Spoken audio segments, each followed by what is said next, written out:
Hello and welcome to another edition of Foreign Dispatches. I'm Kenyan Lash.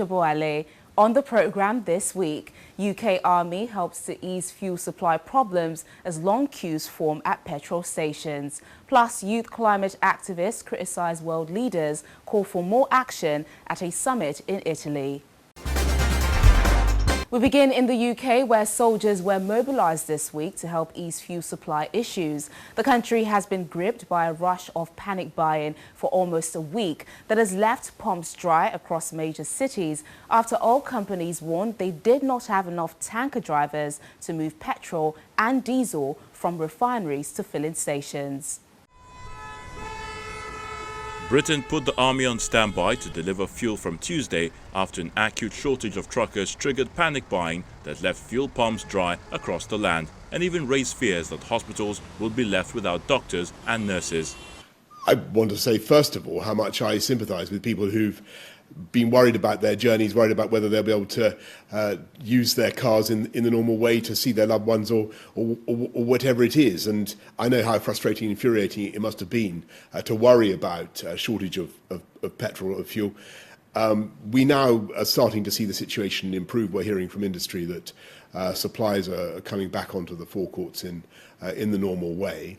And I would just really urge everybody to just go about their business in the normal way and fill up in the normal way when you really need it, and you know, things will start to improve. What we want to do is make sure that we have all the preparations necessary to get through till Christmas and beyond, not just in the supplying the petrol stations, but all parts of our supply chain. You're seeing the global economy really sucking in a huge amount of demand at the moment for gas, for lorry drivers. There are shortages around the world. It's affecting countries across the world, but we've got to make sure we have everything in place as the recovery continues, and that's what we're doing.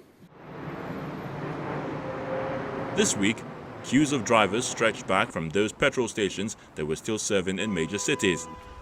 A post-Brexit shortage of lorry drivers, exacerbated by a debilitating hold to truck driving licence testing during COVID-19 lockdowns, has sown chaos through British supply chains, raising the spectre of shortages and price rises in the run-up to Christmas.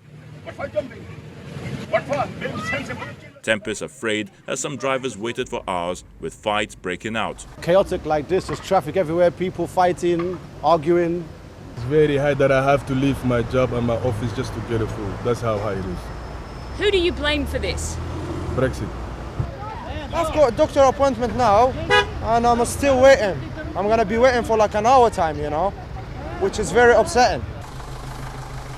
For delivery drivers and taxi drivers, they are worried about the impact on business. Apart from the anxiety of not being able to work on the back of 18 months of not knowing what's going on, where the next job's coming from. We've just started to get some work and now we've been hit with this. It's massive. Friends of mine have not been able to come to work this morning because they're so low, they can't risk coming out and running out. It's really, really worrying. The loss of income is going to be 100%, because if I can't drive my cab, I can't earn money. The knock-on effect to that is the amount of people that I'm going to have to let down and inconvenience. I do regular school runs for special needs children, hospital runs, and I've been having to phone them this morning to say that later in the week they might have to make other arrangements because I may be unable to work. I started looking last night. I was driving around for 2 hours. Nothing came by Aldi's up this way, up at Park Royal. Nothing. Got a delivery at Park Royal Asda at about 10 o'clock last night, but the queues were crazy.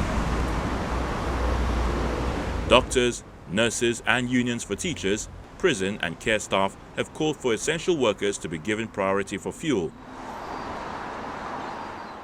Government ministers, fuel companies and petrol stations say there are sufficient supplies of fuel, but that the lack of truckers combined with panic buying has drained the system. Well, we can only continue to reassure people that we have plenty of petrol, both in storage, coming out of those refineries as well.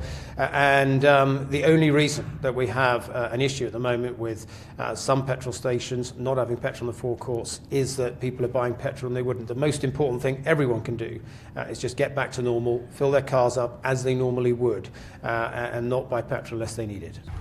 To ease the crunch, the government has temporarily suspended competition laws so fuel firms can share information and target areas where supplies are running low. So we have got on the front foot. As I said, we've put in something like 18 measures.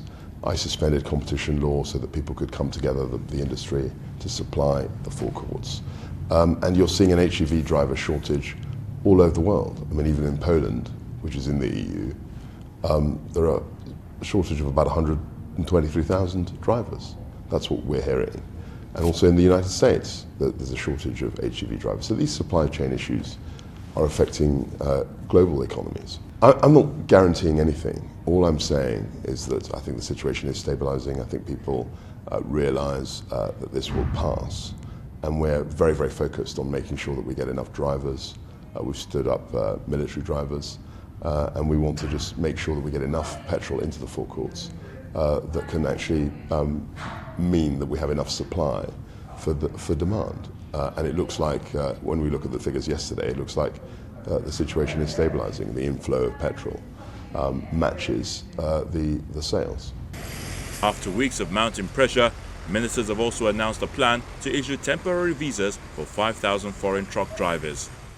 Away from the fuel crisis in the UK, with just weeks to go before the COP26 meeting in Glasgow, campaigners used the opening of a 3-day event in Milan to lambast government's failure to address the crisis.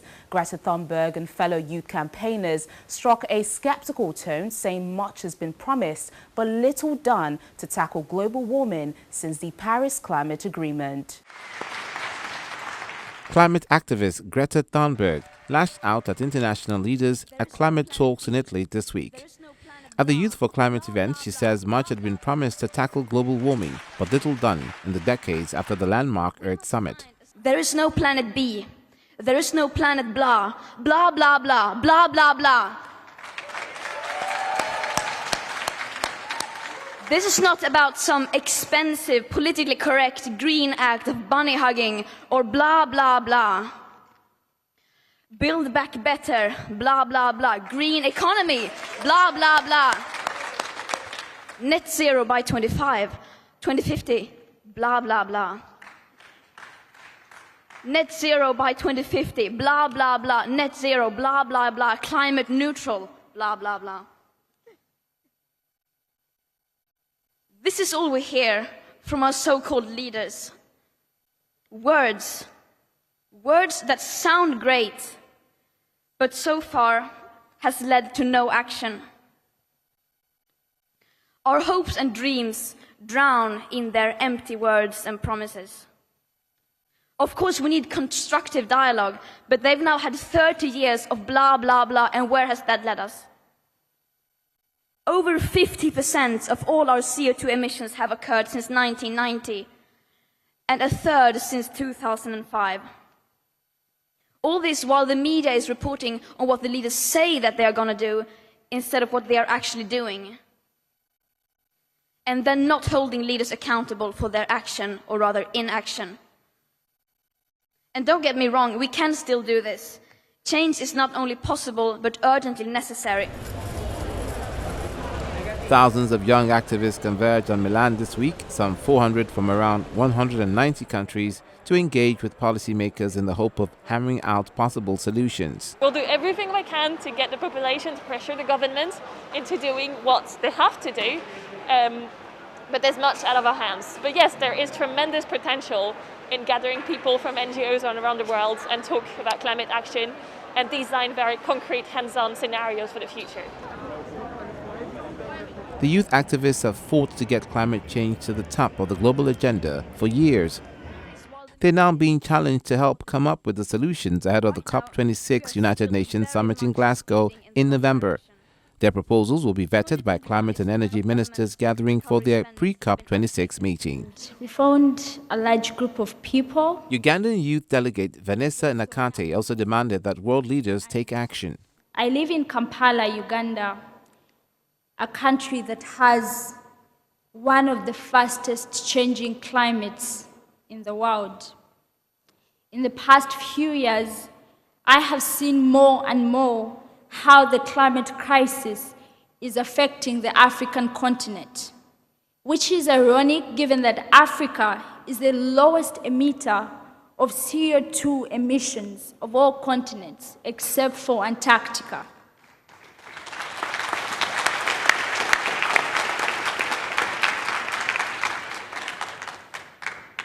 Historically, Africa is responsible for only 3% of global emissions, and yet Africans are already suffering some of the most brutal impacts fueled by the climate crisis. Rapidly intensifying hurricanes, devastating floods, and withering droughts. Many Africans are losing their lives, while countless more have lost their livelihoods. The droughts and floods have left nothing behind for the people, nothing except for pain, agony, suffering, starvation, and death. It's time for our leaders to wake up. It's time for our leaders to stop talking and start acting.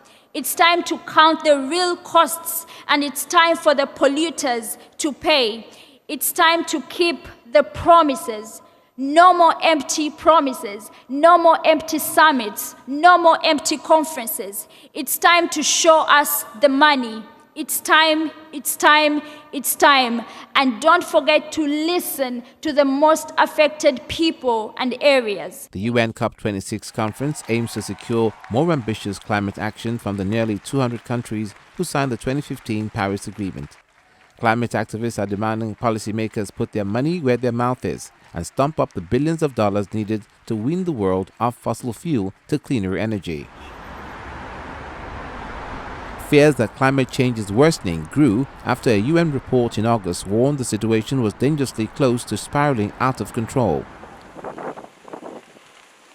It added that the world will suddenly face further disruptions for generations to come during a year that has seen record-breaking heat waves, floods, and fires. Meanwhile, inspired by Sweden's Greta Thunberg, a young Kenyan activist is leading the climate change action in her country. In addition to rallying citizens to change their behavior towards the environment, Pamina Paulette is also a wildlife ambassador for a local animal park. Kenyan teenager Ramina Paulette holds a placard and chants climate justice into a microphone as she rallies around 50 young demonstrators for a peaceful march to defend the planet against climate change. Fridays for children for. Paulette's demonstration in the western Kenyan city of Kisumu is part of a global day of youth action against climate change inspired by Sweden's Greta Thunberg. Everyone around the world, especially youths and children, have already determined their voices to be heard by all different sectors of the country and also the nations as a whole. When she's not organizing protests, Paulette, who is in school, takes part in cleaning up Lake Victoria, which he says is polluted with plastics and discarded nappies. She takes the items to a local recycling plant, which makes flip-flops. The young environmentalist is also creating eco-products out of water hyacinth harvested from Lake Victoria and is a wildlife ambassador for a local Impala Animal Park and Sanctuary. My message to the older generations and the African leaders in regards to the climate strike is that we need to work together in terms of enhancing more future sustainable projects and having more eco-friendly business that won't be part of the people or even the initiatives that are increasing the carbon footprint in the atmosphere, which will lead to the global warming and climate change. Young people around the world are demanding urgent action to avert disastrous climate change in the largest protest since the start of the COVID-19 pandemic. The strike takes place 5 weeks before the UN COP26 summit, which aims to secure more ambitious climate action from the world leaders to drastically cut the greenhouse gas emissions heating the planet. This climate strike means a lot in terms of having an importance to our current life. Like right now, it's being determined and also tries to strategize on the food system, climate change crisis, and also the global issues that are affecting us, like the global pandemic, and how we can actually utilize our time in order to save the future that we behold, in also making the fruits that we're bearing right now to be enjoyed by the future generation. A landmark UN climate science report in August warned that human activity has already locked in climate disruptions for decades, but that rapid, large-scale action to reduce emissions could still stave off some of the most destructive impacts. So far, governments do not plan to cut emissions anywhere near fast enough to do that. Friday's strike marks the in-person return of youth climate protests that in 2019 drew more than 6 million people onto the streets before the COVID-19 pandemic largely halted the mass gatherings and pushed much of the actions online. When Foreign Dispatches returns in just a moment, Côte d'Ivoire hosts this year's World Tourism Day. Please stay with us.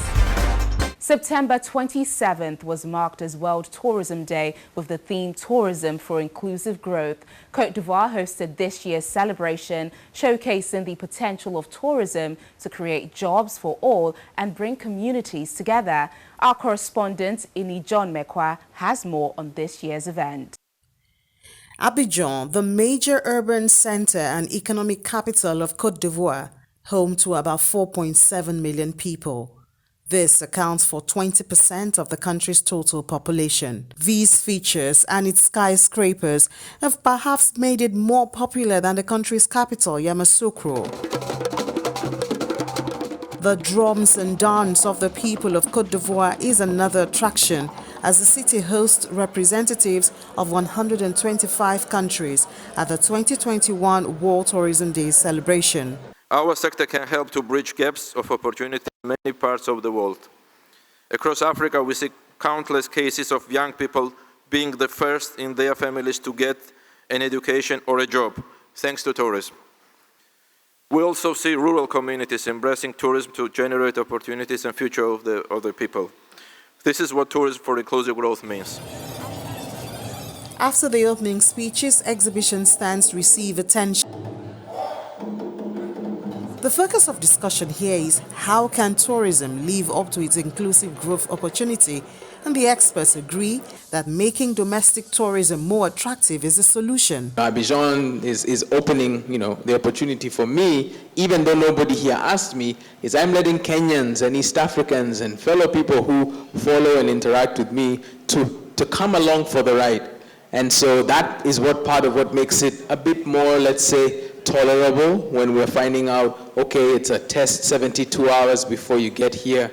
It's a test 24 hours before, however many hours before you leave. So to me, this is part and parcel of what travel looks like.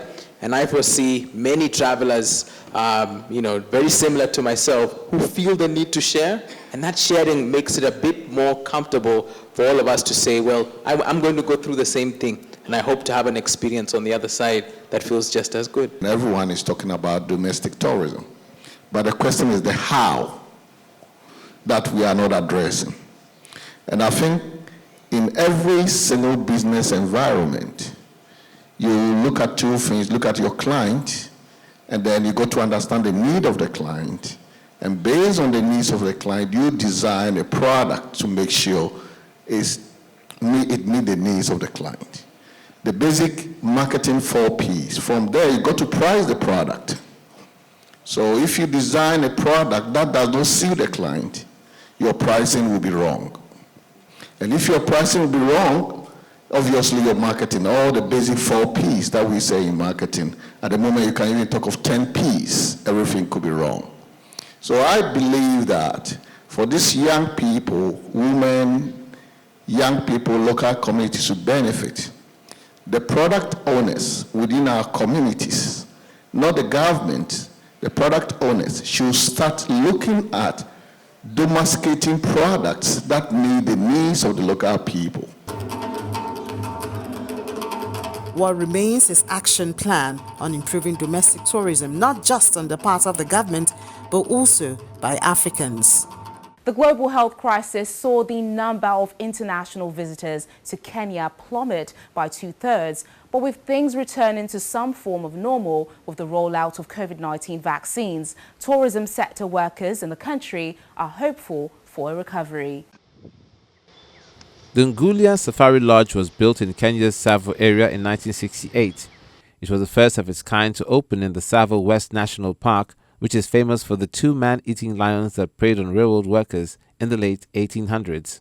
But the region's rich history and popularity as a safari destination has not spared businesses based here at the Ngulia Lodge from suffering in recent years.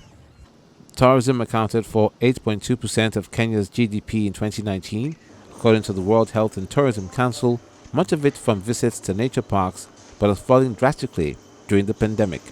Kenya's tourism sector lost close to $1 billion in revenue between January and October in 2020, when, according to a tourism ministry report, numbers of foreign visitors fell by 2/3. Marion Minayo is a blind massage therapist who's been employed at Ngulia for 7 years. She says she used to book about 10 clients per day. Last year we didn't have business, so we didn't have massages. I only did maybe 1 or 2 a day, but now it has picked up. I can do up to 6 massages per day. The industry is estimated to employ over 2 million people. The revenue that we were actually drawing from international clients always declined almost by 80%. This forced us to put our staff members on a rotational schedule, whereby some of them were not fully on duty. And because some of them were not fully on duty, this actually affected them. From safaris in the Masai Mara and other world-beating wildlife reserves to holidays on pristine Indian Ocean beaches, Kenya's tourism industry contributes 10% of economic output. Kenya, which welcomed 2 million visitors in 2019, only got 300,000 in the first half of this year, the tourism ministry has declared. I wish after this corona gets to be coming a lot, the way they were coming before corona. We were very busy and we were happy. Her manager thinks the country's strategy of marketing the country's holiday spots to its own citizens must continue in order to buffer the sector from similar disruption in the future. We can be able to promote both international and domestic tourism so that we can also diversify from over-reliance of international market by bringing in all the people in the country so that they can visit the lodge, and with that we can be able to draw a lot of revenue. Kenya's tourism minister Najib Balala said in July that equal access to vaccines is key to rebuilding Africa's devastated tourism industries. About 21 million jobs have been lost in the sector across the continent since the start of the pandemic. And finally on the program, let's head over to Spain's La Palma Island, where lava from an erupting volcano has reached the Atlantic Ocean, raising fears of toxic gases being released and explosions. Red-hot lava from a volcano that devastated the Spanish island of La Palma reached the Atlantic Ocean 9 days after it started to flow down the mountain, wrecking buildings and destroying crops. Clouds of white steam were seen rising as a red-hot current made contact with the water in the Playa Nueva area. Officials fear this could trigger a chemical reaction which can irritate the skin, eyes, and affect breathing. There are also fears that parts of the shoreline could now collapse, triggering explosions. Hundreds of homes have been destroyed since the Cumbre Vieja volcano in the Canary Islands erupted on 19 September. About 6,000 people have been evacuated as the lava was engulfing houses, schools, and some banana plantations. The airport has been closed for days amid concerns about the risk to aircraft from volcanic ash. Spain classified La Palma as a disaster zone on Tuesday, a move that will trigger financial support for the island, which is home to 85,000 people and heavily dependent on farming and tourism. The government has announced the first package of 10.5 million euros, which includes about 5 million euros to buy houses, with the rest to acquire furniture and essential household goods. And that's the program this week. Thank you so much for watching. As always, remember that you can catch up with all our top stories on channelstv.com. I'm Tenyo Lash. See you next time.